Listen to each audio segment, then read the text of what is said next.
ng father ko, ng YouTube channel, then nag-start lahat.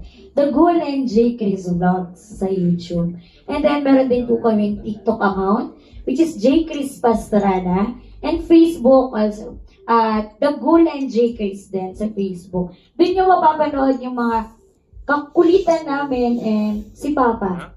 Doon nyo mapapanood. Thank you so much. Okay, so for me, you can Google my name, Mike Celis. So mag-a-appear na siya agad. Salamat sa Google, di ba? Tapos, coachmikecelis.com, that's my website, updated siya. And then you can also find my videos about my stories at TED.com, yung mga TED Talk na ginawa ko. So, yun. Thank you.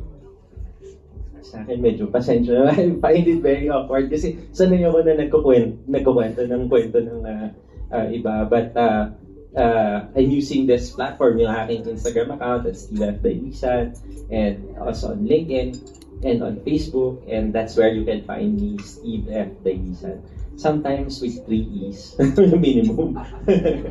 But yes, gamitin natin yung mga platform for in spreading advocacy and awareness. Thank you. So for my organization, PAVE Philippines, it's at PAVE Philippines on Instagram, TikTok, and Facebook.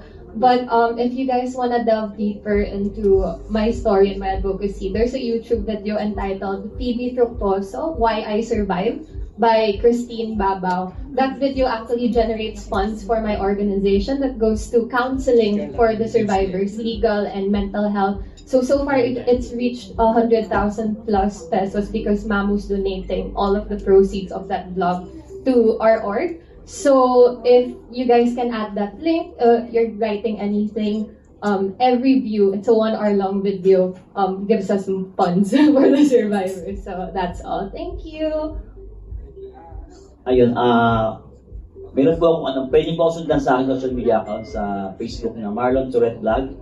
Ayun, sa TikTok na Marlon Tourette Vlog din po at sa YouTube na Marlon Tourette Vlog. So, bali, ano po siya, doon ko sinishare yung aking mga iba't ibang kwento na na-experience sa araw-araw na biyahe ng buhay ko, masada ko, at kung ano pa. Kung mapapansin nyo, may mga, kasi yung mga involuntary movement, kasi meron po akong tinatawag na Tourette Syndrome, kaya kasama po sa aking pangalan na Marlon Tourette po. Hello po, ayun. Wala po akong...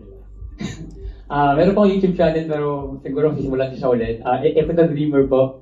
Then sa Facebook po is Jericho Rabota po yung aking official and Jericho Jericho Rabota po. Then sa page po meron po akong group of family. Ito yung mga natulungan na naging ano siya, parang mas alam tayo makatulong. Dreamer Family Forever. Ayun po. Hello po. Madali nyo lang po akong mahanap. Just search Jericho Silvers. Meron po akong Facebook, TikTok, and Instagram. And you can also search for my publishing house, J. Silvers Publishing. And I also sell my books on Shopee and Lazada. Thank you. Yung ako naman po, hanapin nyo lang sa lahat ng social media meron, MK Bertulfo. Yung group po namin is FH Moms or Filipina Home-Based Moms. Yung mga programs po namin, pwede nyo i-invite yung asawa nyo, kahit sino po nakakilala nyo ng mga kababaihan.